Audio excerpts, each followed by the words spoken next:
রাস্তার ওপরেই দেখছো মন্দিরটা, সামনে গাড়ি দাঁড়িয়ে রয়েছে আর লোক চলাচল করছে। সুস্মিতা, আশা করি তোমরা সবাই খুব ভালো আছো। তো আজকে আমি একটা নতুন জায়গায় চলে এসেছি। এই জায়গাতে কলকাতার সবচেয়ে সুন্দর রাধাকৃষ্ণ মন্দির আছে, যেটা দেখতে অনেকটা রাজস্থানী মন্দিরের টাচ। এর আগে তোমাদের অনেক রাধাকৃষ্ণ মন্দির তোমাদের দেখিয়েছি, কিন্তু এটা সম্পূর্ণরূপে আলাদা। মন্দিরটার কথা হয়তো অনেকেই তোমরা জানো না, বাস তোমাদেরকে আজকে আমি সেই মন্দিরটা দেখাচ্ছি আর সমস্ত কিছু ডিটেলসে বলছি। তো চলো মন্দিরটা আগে দেখে নিই।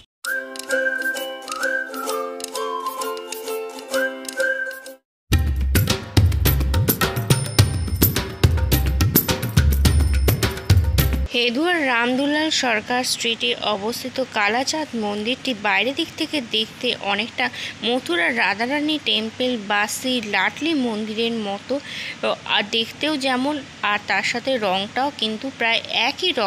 আমরা সাধারণত প্রায়শই যে সমস্ত ধরনের মন্দির দেখে থাকি তার থেকে এই মন্দিরটা দেখতে খানিকটা আলাদা। মন্দিরের উপরের দিকে 3টি রত্ন রয়েছে আর তার নিচের দিকে 3টি খিলান বিশিষ্ট 2টি দুয়ার আছে। মন্দিরটা আকারে খুব ছোট হলেও খুব সুন্দর সুন্দর নকশার কাজ।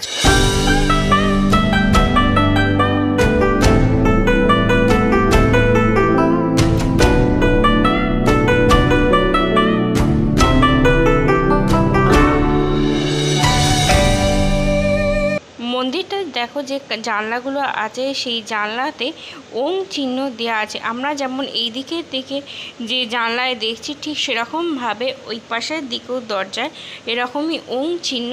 মূল প্রবেশদ্বারের উপরের দিকে দেখো যে কাজটা করা হয়েছে অনেকটা নাগারা শিল্প রীতির আদলে তৈরি করা হয়েছে। আর একটা জিনিস, মন্দিরের যে মূল প্রবেশদ্বার তার উপরের দিকে দেখো দরজার ওখানে গরুর দেবতার মূর্তি রয়েছে আর লেখা রয়েছে 1929 সালে মন্দিরটি স্থাপন করা।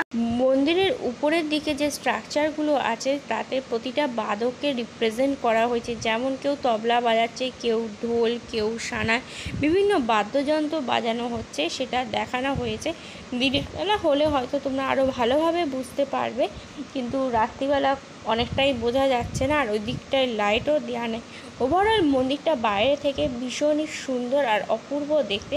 আর এই যে তোমরা দরজাটা দেখছো এটা হচ্ছে মন্দিরের সাইডে রয়েছে।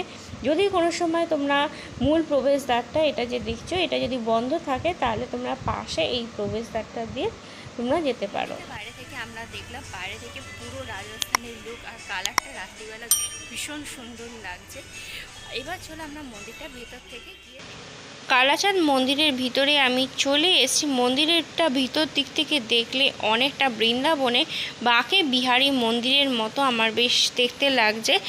আর মন্দিরের যে সামনে যে দেয়ালটা দেখো সেই দেয়ালটা হচ্ছে 3টে খিলান বিশিষ্ট দরজা রয়েছে। আর এই পাশের দিক থেকে দেখলে মন্দিরের উপরের দিকে দেখো বারান্দা রয়েছে। আর এই হলো সামনের দরজাটা।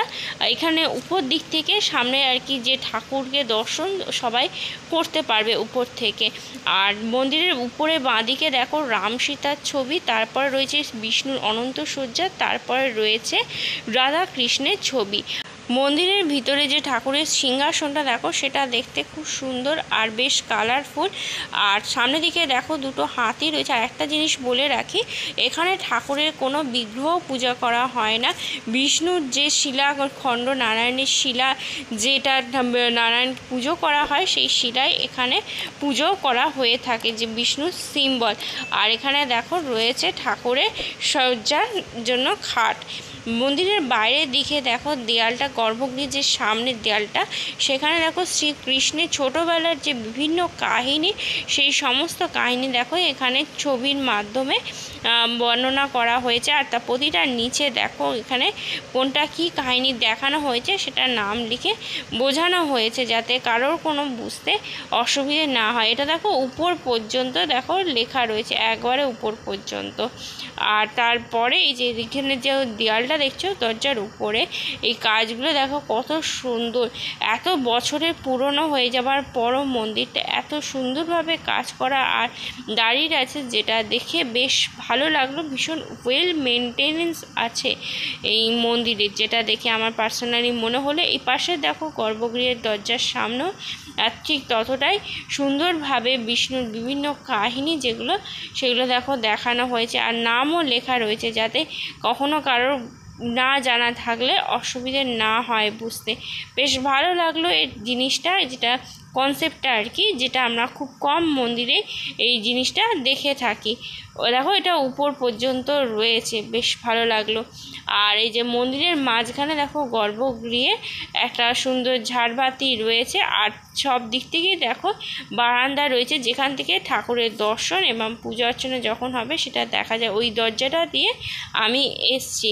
আর মন্দিরের দেয়ালে দেখো একটা গৌর নিতাইয়ের একটা চিত্র খুব সুন্দরভাবে আঁকা। থেকে বাইরে বেরিয়ে চলে এসেছি। মন্দিরের ভিতরে কোনো বিগ্রহ নেই, শ্রীকৃষ্ণের একটা শিলা রয়েছে। আর এই মন্দিরটা বহু বছরের পুরনো। হিরেমানা মন্দিরের ভিতরে যদি তোমরা যাও সেটা একটা আলাদা লুক, আর রাত্রিবেলা আলো জ্বলার পর আরও সুন্দর লাগে দেখতে, দুর্দান্ত লুক। আর এই মন্দিরটা মানে কথা খুব কম মানুষই জানে, তোমরা জানতে চাইবে নিশ্চয়ই মন্দিরটা কোথায়। তো এই মন্দিরটা হচ্ছে কলকাতায় হেদুয়ার সামনে। তোমরা যদি এখানে আসতে চাও তাহলে নিয়ারেস্ট লোকেশন হচ্ছে মেট্রো স্টেশন হচ্ছে গিরিশপাড় মেট্রো স্টেশন থেকে বেরিয়ে তোমাদেরকে টুয়ার্ডস হেদুয়ার দিকে যেতে হবে। বিবেকানন্দ স্ট্যাচুর ঠিক সামনে, বিবেকানন্দের যে বাড়ি আছে তার ঠিক সামনে।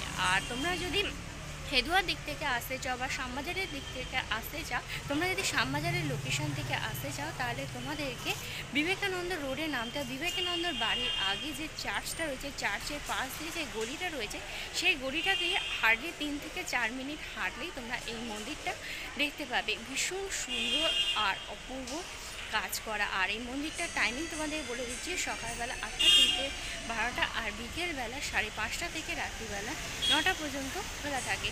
তো তোমরা আসো এই মন্দিরটায়, এসে ঘুরে যাও, তোমাদেরও নিশ্চয়ই ভালো লাগবে এই মন্দিরটা। আর আজকের ভিডিওটা আমি এখানেই শেষ করছি।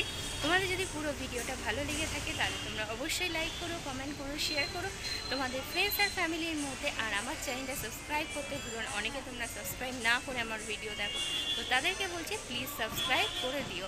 তো আজকের জন্য টাটা, বাই বাই।